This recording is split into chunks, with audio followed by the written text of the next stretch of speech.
સ્વાગત છે। સ્વામિનારાયણ અક્ષરધામ મંદિર નવી દિલ્હીમાં 78મો સ્વતંત્રતા દિવસ ઉત્સાહભેર મનાવવામાં આવ્યો। સ્વામિનારાયણ અક્ષરધામ મંદિર નવી દિલ્હીમાં ભારતનો 78મો સ્વતંત્રતા દિવસ દેશભક્તિ સાથે મનાવવામાં આવ્યો। BAPS સ્વામિનારાયણ સંસ્થાના આધ્યાત્મિક ગુરુ અને પ્રમુખ બ્રહ્મ સ્વરૂપ મહંત સ્વામી મહારાજની ઉપસ્થિતિમાં ઉત્તર ભારતના વિવિધ રાજ્યોમાંથી મોટી સંખ્યામાં આવેલા ભક્તોએ રાષ્ટ્રના આ આઝાદીના ઉત્સવમાં ભાગ લીધો। આ પ્રસંગે સમગ્ર સ્વામિનારાયણ અક્ષરધામ મંદિર પરિસર રાષ્ટ્રભક્તિમય બની ગયું અને ભારત માતાની જયના નારા ગુંજી ઉઠ્યા હતા। સવારે 6:30 વાગે કાર્યક્રમની શરૂઆત પ્રભુ સ્મરણ અને પ્રાર્થના સાથે થઈ હતી। ત્યારબાદ BAPSના બાળ અને યુવા મંડળે સાંસ્કૃતિક અને દેશભક્તિના રાષ્ટ્રભક્તિના કીર્તનો ગાઈને અક્ષરધામ પરિસરના વાતાવરણને ઓજસ્વી બનાવ્યું।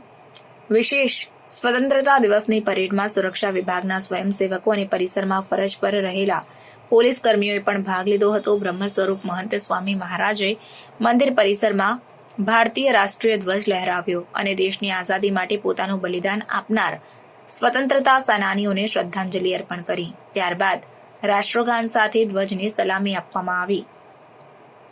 92 વર્ષની વયે પણ મહંત સ્વામી મહારાજે રાષ્ટ્રગાન કર્યા બાદ તિરંગાને સલામી આપીને સમગ્ર રાષ્ટ્રને નાગરિક કર્તવ્યનો બોધ આપ્યો। આગળ BAPSના વરિષ્ઠ સંત વિવેક સાગર દાસ સ્વામીએ તેમના પ્રવચનમાં ભારતના સ્વતંત્રતા સંગ્રામ દરમિયાન બલિદાન આપનાર સ્વતંત્રતા સેનાનીઓને શ્રદ્ધાંજલિ અર્પણ કરી અને કહ્યું કે ભારત દેશ ગૌરવશાળી દેશ હતો। આજે આપણી ફરજ છે કે દેશની ગૌરવશાળી વિરાસતને સાચવીએ, જીવનમાં સદાચાર લાવીએ, એ જ સાચી સ્વતંત્રતા છે। ત્યારબાદ બ્રહ્મ સ્વરૂપ મહંત સ્વામી મહારાજે આશીર્વચનમાં કહ્યું કે આજના દિવસે પ્રાર્થના કરીએ કે ભારતનો દરેક ક્ષેત્રમાં ખૂબ વિકાસ થાય, દેશના સર્વ પ્રશ્નોનું વહેલું નિરાકરણ થાય, સૌ દેશવાસી સુખી થાય। દેશની આઝાદી માટે ગુરુ યોગીજી મહારાજ રોજ 25 માળા ફેરવતા, દેશ મારા માટે શું કરશે એવું નહીં પણ હું દેશ માટે શું કરી શકું તેવી ભાવના હશે તો ભારત દેશ જરૂર આગળ આવશે। આશીર્વચન બાદ સૌ સંતો અને ભક્તોએ ભારતની શાંતિ અને સમૃદ્ધિ માટે સામૂહિક પ્રાર્થના કરી। આ ઐતિહાસિક સ્વતંત્રતા દિવસ જ્યાં ઉજવાયો તે સ્વામિનારાયણ અક્ષરધામ મંદિર નવી દિલ્હી એક મુખ્ય આધ્યાત્મિક અને સાંસ્કૃતિક સ્થળ છે જે ભારતની સમૃદ્ધ વારસો અને આધ્યાત્મિક પરંપરાઓનું કેન્દ્ર છે।